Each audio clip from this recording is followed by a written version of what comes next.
Family is supposed to protect you. But that night, mine stood still and watched me burn. Why don't you just disappear? My sister screamed, shaking with rage. She stood in the center of our living room, hair wild, mascara streaking, fury aimed straight at me like I was the match that ruined her perfect life. And my parents? They didn't stop her. My father crossed his arms. My mother didn't blink when she said, "You're a curse to this family. Get out and never come back." And just like that, I became invisible. No one asked for my side. No one asked how I felt. No one asked why my sister's engagement collapsed, or why her employer flagged her for misconduct, or why I happened to be in the room when it all came crashing down. No. They chose their narrative, the one where I ruin things. The one where I exist only to absorb blame and stay quiet while doing it. So I didn't argue. I didn't cry, or scream, or beg. I walked upstairs, packed a small bag, and walked out the door. Quietly. That's how it always was in this house. Screaming wins. Silence disappears. As I stepped outside, the winter air hit me like a slap. My hands were trembling, but my mind was finally still. I didn't have a plan, just a vow. Never again. Never again would I live in a place where my presence was treated like a problem. Never again would I shrink so others could shine. Never again would I carry guilt for being less convenient than their golden child. I found a friend who let me sleep on her couch, got a job at a local print shop, worked nights building freelance design projects from my old laptop. I ate quietly. I earned quietly. And I built something in the dark, slowly, but fiercely. Because when your own family casts you out, you learn fast how to become your own rescue. That was 2.5 years ago. And this morning, everything changed. I woke up in my apartment, the one I bought in cash last fall, to 14 missed calls from numbers I knew by heart, but hadn't dialed in years. Mom, Dad, even my sister. Text after text poured in. "Layla, please call. It's serious. We need to talk." Something's happened. I didn't panic. I made coffee. I sat at the kitchen counter and scrolled through the messages like I was reading a book I'd already memorized. Because I knew what happened. The news broke last night. My name, my face, my story. The outcast daughter who created a multi-million-dollar design software and sold her stake for a staggering 7 figures. Headline: From couch to CEO, how one disowned daughter changed everything. They didn't know what I had been building. They didn't know the curse they cast out had quietly become their only hope. And now, they were calling, desperate, suddenly remembering I existed. My name is Layla, and from wherever you're watching this, stay with me. Because the night they told me to disappear, they gave me my freedom. And now that I've made something of it, they want it back. But I'm not the quiet girl they left behind. Not anymore. You don't become invisible all at once. It starts slow, with your name being the one they forget to mention, your birthday being the one they remember late, your voice being the one they talk over. That was my childhood.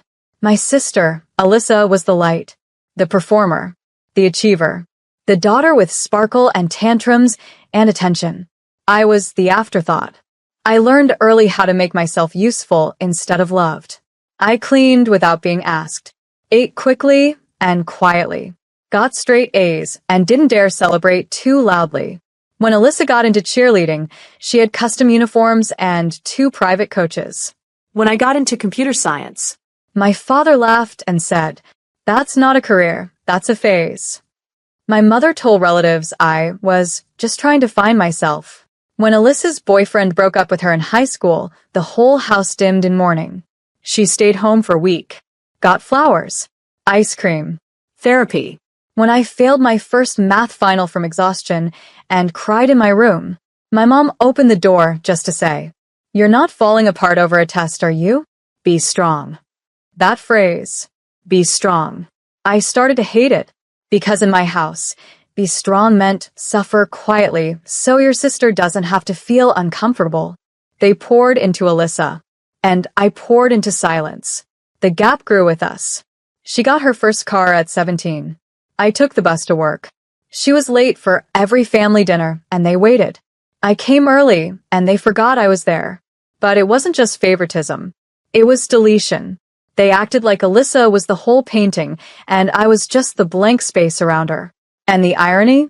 I never envied her spotlight. I just wanted my own little lamp in the corner. Something soft, steady, enough. I thought, maybe if I became impressive enough, quietly successful, responsibly good, I'd get something. A nod, a touch of pride, a "we're proud of you." So I overachieved. Graduated early. Started working in design. Picked up coding skills online. Taught myself UI/UX while everyone else was out drinking. And still, nothing.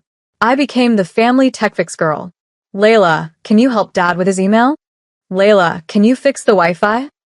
Layla, make yourself useful. You're good with that nerd stuff. That was the extent of it. So when the house exploded with drama last year, when Alyssa's engagement fell apart, when screenshots of her bad behavior leaked, when her employer placed her on probation, I was in the room. And even though I had nothing to do with it, she pointed at me. You're jealous of me. You always were. Admit it. You ruin everything. And the rest? Well, you already know. My parents didn't defend me. They agreed. I didn't scream. I just stood there, absorbing the same silence I'd always been given, but this time, I walked out with it. And when that door closed behind me, so did my loyalty, because I finally understood. It was never my job to fix what they broke. It was my job to save myself from the wreckage. And I did. They thought I'd come crawling back, that I'd be gone for a few weeks, maybe a couple of months, then return, humbled and desperate, begging for shelter or forgiveness or crumbs of validation. But they never stopped to ask what I could do if I had even an ounce of peace. The first week was the hardest. I stayed on my friend Tasha's couch. She didn't ask questions, just gave me a pillow and a key. I'd sit up at night in the dark, laptop balanced on my knees, fingers aching as I tapped through mock-up screens, coding blocks, and rejected freelance gigs. I was building something, but I didn't know what it was yet. All I knew was that if I couldn't make a life for myself now, I never would. I kept my day job at the print shop. Minimum wage. Dusty. Quiet. But it paid just enough for instant noodles and cold coffee. Nights? That's when the real work happened. I sold logo packs on design forums. Built websites for small Etsy businesses. Offered free UI audits just to get portfolio pieces. And then one night at 3:12 a.m., something clicked. It was a layout I had mocked up 100 times. But this time, I didn't make it for a client. I made it for myself. A wireframe for a digital platform, something simple, clean, intuitive, that would let users customize interfaces without needing to code. A UI skin tool for small creators. One-click designs. Seamless branding. Drag-and-drop functions. I called it Glowform, short for Make Your Presence Shine. I launched the beta in a Discord group of indie creators. 20 users signed up in the first week. Then 50. Then 200. One girl posted a TikTok tutorial using it. Overnight, the site crashed from the traffic spike. That was the first time I cried, not from sadness, from hope. I fixed the backend, rebuilt the server, added new features. By month 4, I had 12,000 users. By the end of the year, a venture firm emailed me. They wanted a meeting. 2 months later, they invested $350,000. 6 months after that, I was sitting in a glass-paneled office with my own team, my own logo on the wall, and my own paycheck bigger than anything I'd imagined growing up in that silence. The girl who left home with a single backpack was now the CEO of her own future, and while they were busy pretending I didn't exist, I was building something they couldn't ignore. I never posted about it, never gloated, because this wasn't about revenge. It was about resurrection. One day, I got a message from my old high school teacher, the only person who ever believed in me back then. Just saw your interview on Founders Weekly. I always knew you'd build something. That was the day I stopped looking over my shoulder. Because I didn't need them to see me. I needed me to see me. And now, I saw a woman who made it. Not despite being discarded, but because she finally stopped waiting to be chosen. It wasn't supposed to go viral. That was never the plan.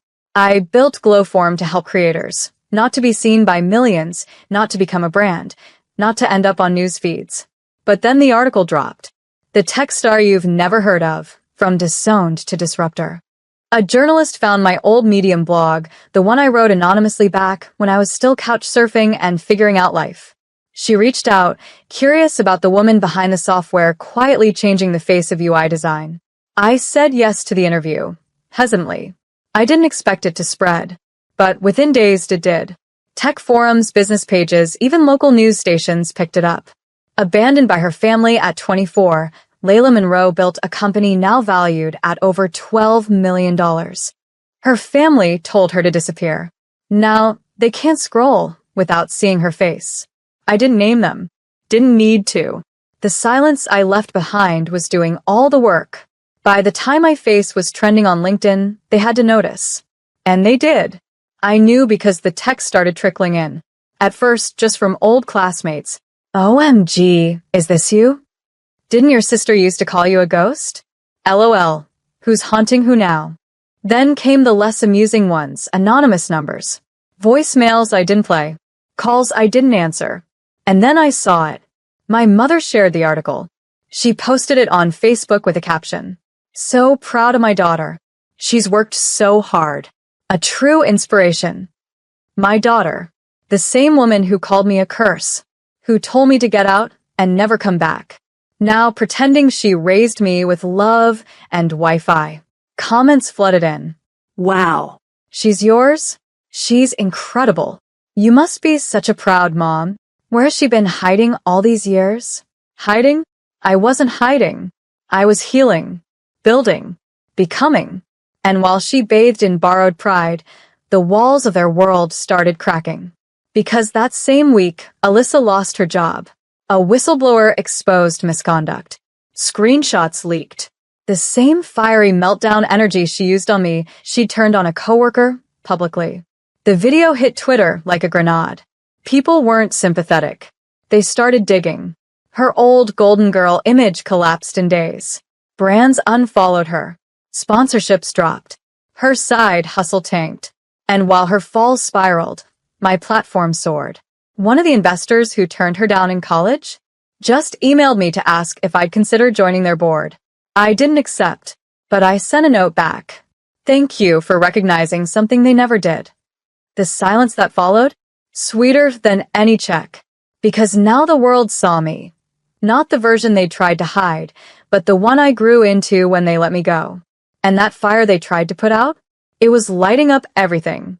Their lies. Their hypocrisy. And most of all, their need. Because now, they needed me. But I didn't need them. Not anymore. The phone lit up again. 14 missed calls. 1 from my father. 3 from my mother. 10 from Alyssa. I stared at the screen like it belonged to someone else. Like this life, this moment, wasn't mine. But it was. And I wasn't surprised. Because once Alyssa's scandal broke, and the world stopped seeing her as perfect, the panic began. And where do narcissists run when their masks slip? To the one they buried. I made a cup of coffee. Let it steep slowly. Watched the screen keep buzzing. Then the text came. Layla, please. Call us. You don't understand how bad it's gotten. We're family. Can we talk? Your sister is in trouble. She's sorry. We all are. That last line? It almost made me laugh. Now they're sorry. Now that the Golden Girl's image shattered. Now that the daughter they exiled is the only one whose name means anything. Now that I was worth something. But when I was sleeping on Tasha's couch, when I was burning out on freelance gigs and living on canned soup, they didn't care. They didn't call. They didn't even wonder. They told me to disappear, and I did. But now that I've reappeared on screens they can't stop watching, suddenly I'm valuable. I finally opened one of the voicemails. Just one. My mother's voice, brittle, trying too hard to sound soft. Layla, sweetheart. We made mistakes. I see that now. We just want to talk. Please don't shut us out forever. You're still our daughter. Still. As if the word daughter means anything after what they did. I didn't respond, but I thought about all the years I begged for that voice to say something kind, something human. And now that it had, it was just too late. The next day, a package arrived at my office. No return address. Inside, a necklace. My grandmother's. She always said I'd inherit it one day. It skipped my mom, and she promised it would be mine. But when I left, they gave it to Alyssa. Now, they wanted to offer it back like a peace treaty. I held it up to the light. Beautiful, but not priceless. Just like me, they only remembered it when it could fix something broken. I put it back in the box, wrote a note, sent it to their address via courier. The note said, "I don't need anything from you. You made your choice. Now live in it." No signature. They didn't need one. That night, I finally texted Alyssa. Just one line. "You told me to disappear. You didn't say how far." She read it, didn't reply. And I knew, in that moment, she felt it, the weight of all the years she stood behind my mother while I was being erased. She wanted to scream at me now, beg, but I'd already vanished from her reach. Because forgiveness isn't always loud. Sometimes it's just freedom, paid in silence. I knew they'd come. It was only a matter of time. People like them don't handle being ignored well, especially not by the one they cast out. Especially not now that the world sees me. So when my assistant buzzed the intercom that morning, her voice uncertain, I already knew. "Layla, there's a woman downstairs. She says she's your mother. Your father's with her. And your sister too." I didn't answer right away. I just stood at the window of my office, 30 floors above them, and looked down at the three figures huddled outside the glass doors of a building they never dreamed I'd walk into, let alone own. My mother looked like she hadn't slept. My father was pacing. Alyssa wore sunglasses, like shame could be hidden behind designer frames. I took a sip of coffee, and I felt nothing. No rage, no heartbreak, just distance. I picked up the phone and said to my assistant, "Have security keep them in the lobby. Don't let them upstairs. I'll send someone down." I reached into my desk drawer and pulled out an envelope I had prepared weeks ago. I knew this day would come. I just didn't know how calm I'd be when it did. I handed the envelope to my assistant. "Give them this. Nothing else. And then ask security to walk them out." She nodded. 10 minutes later, I got the call. They left. Quietly. Your sister cried. I hung up and sat down, letting the weight of it settle. Not guilt, clarity. Because inside that envelope was a photo. A photo of me for years ago, curled up in the back seat of my car, using my coat as a blanket. Hair messy, eyes tired, laptop on my lap. The caption scrawled on the back in my handwriting. "This is what you made. This is what you left behind." That was it. No reply needed. No scene made. Just the truth. And they could do with it what they wanted. Later that day, Alyssa posted something on her story, just a black screen with the words, "Sometimes the people you need most become strangers. Sometimes it's your own fault." Progress? Maybe. But it didn't change anything. Because they didn't show up because they loved me. They showed up because they finally realized I had become someone they couldn't control, someone with power. But I didn't need their tears now. I needed them to live with the echo of the silence they handed me first. And maybe, just maybe, the image of their daughter, sleeping in a car while they ate dinner and laughed upstairs, would stick with them longer than their empty apologies ever could. I stood at my office window one more time. Below, the city moved on. So did I.